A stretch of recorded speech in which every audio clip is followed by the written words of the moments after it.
ஹெடிங்லியில செஞ்ச தப்ப இந்தியா இங்க பண்ணல. இங்கிலாந்துக்கு 106 ஓவர்ஸ்ல 608 ரன்ஸ் டு வின்ன்ற ஹிமாலய டாஸ்க் கொடுக்குறாங்க இந்தியா.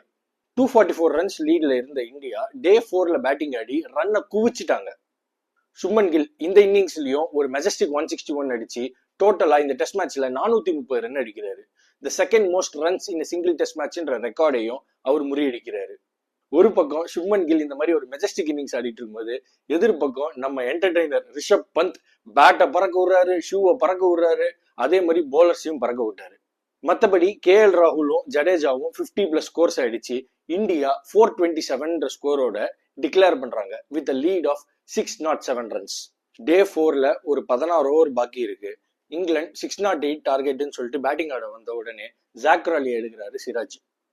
இந்த பக்கம் சிராஜ் மட்டும் விக்கெட் எடுத்தா நானும் விக்கெட் எடுப்பேன்னு சொல்லிட்டு ஆகாஷ் தீப் அந்த பக்கத்துல இருந்து வந்து டக்கெட்டை கிளீன் போல்ட் ஆகுறாரு. ஆனா பீக் மொமெண்ட் ஆஃப் டே 4 என்னன்னா, வைட் ஆங்கிள் யூஸ் பண்ணி ஜோ ரூட்டோட ஆஃப் ஸ்டம்பை பறக்க விடுறாரு ஆகாஷ் தீப். சரியான பால். ஸோ இங்கிலாந்து 3 விக்கெட் இழந்துட்டு 72 for 3 ஸ்கோரோட டே 4 முடிக்கிறாங்க.